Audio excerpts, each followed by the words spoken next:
বেশি দামে নতুন টাকা কেনা কি জায়েজ?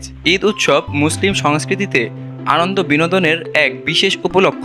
এ সময়ে শিশু কিশোরদের সালামি বা বকশিশ দেওয়ার জন্য নতুন টাকা দেওয়ার রেওয়াজ রয়েছে।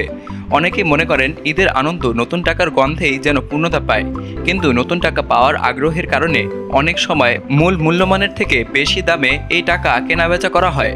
প্রশ্ন হলো, ইসলামের দৃষ্টিতে এই লেনদেন কি বৈধ? ইসলামে লেনদেনের নীতি এবং নতুন টাকার কেনাবেচা। ইসলামিক শরীয়তে অর্থনৈতিক লেনদেনের ক্ষেত্রে কিছু কঠোর নীতিমালা রয়েছে। ইসলামে যে কোনো ধরনের সুদ অথবা রিবা হারাম, আর সুদের অন্যতম রূপ হলো কম বেশি মূল্যে এক ধরনের জিনিস ক্রয় বিক্রয় করা। নবীজি মুহাম্মদ সাল্লাল্লাহু আলাইহি সাল্লাম স্পষ্টভাবে নিষেধ করেছেন যে একই প্রকারের দুটি বস্তুর বিনিময়ে পরিমাণের কম বেশি করা চলবে না। এই বিধান শুধু খাদ্যপণ্য নয়, বরং অর্থ সম্পর্কিত লেনদেনের ক্ষেত্রেও প্রযোজ্য। নতুন টাকার কেনাবেচা কেন যায়? নতুন টাকা ও পুরাতন টাকা মূলত একই ধরনের সম্পদ। যখন কেউ 1000 টাকার নোটের বিনিময়ে 1100 টাকা দেয়, তখন প্রকৃতপক্ষে তিনি একই জিনিসের বেশি মূল্য দিচ্ছেন। ইসলামে এই ধরনের লেনদেনকে সুদ হিসেবে গণ্য করা হয়, যা সম্পূর্ণ হারাম। তবে কিছু বিশেষ পরিস্থিতিতে নতুন টাকা সংগ্রহের জন্য কিছু অর্থ পারিশ্রমিক দেওয়া বৈধ হতে পারে। যদি কেউ ব্যাংকে যেতে অপারগ হন এবং অন্য কেউ তার হয়ে ব্যাংক থেকে নতুন টাকা সংগ্রহ করে দেয়, তাহলে তার পরিশ্রমের জন্য কিছু অর্থ পারিশ্রমিক হিসেবে দেয়া যেতে পারে। শর্ত হলো, এই অতিরিক্ত অর্থ নতুন টাকার মূল্য হিসেবে নয়, বরং নতুন টাকা সংগ্রহের পরিশ্রম বাবদ পারিশ্রমিক হিসেবে দিতে হবে।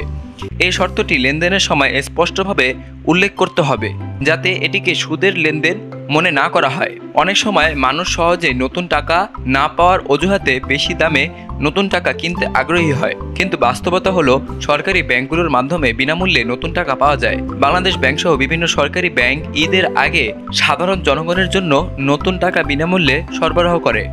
কিছু নির্দিষ্ট বাণিজ্যিক ব্যাংক থেকেও নতুন টাকা পাওয়া যায়, যেখানে কোনো অতিরিক্ত মূল্য দিতে হয় না। নতুন টাকা পেতে আগ্রহীরা ব্যাংকের নির্দিষ্ট শাখায় গিয়ে নির্দিষ্ট নিয়ম মেনে আবেদন করতে পারেন। এ অবস্থায় কেউ যদি শুধুমাত্র অলসতা বা জানার অভাবে বেশি দামে নতুন টাকা কেনে, তবে তা ইসলামিক বিধানে নাজায়েজ হবে। নতুন টাকার জন্য বেশি মূল্য প্রদান করা সরাসরি সুদের শামিল হতে পারে, যা ইসলামিক দৃষ্টিতে সম্পূর্ণ হারাম। ইসলামিক শরীয়তে কোনো কিছু সন্দেহজনক হলে তা এড়িয়ে চলতে বলা হয়েছে। নতুন টাকার বেশি দাম দিয়ে কেনাকাটা করা এমনই একটি সন্দেহজনক লেনদেন। যেহেতু সরকার এবং ব্যাংক বিনামূল্যে নতুন টাকা বিতরণ করে, তাই এ ধরনের লেনদেনে জড়িত হওয়ার প্রয়োজন নেই। অসচেতনতার কারণে নতুন টাকা লেনদেনের জন্য অনৈতিক উপায়ে অর্থ খরচ করেন, অথচ সেই অর্থ দান সদকা বা প্রয়োজনীয় কাজে ব্যয় করা যেতে পারে।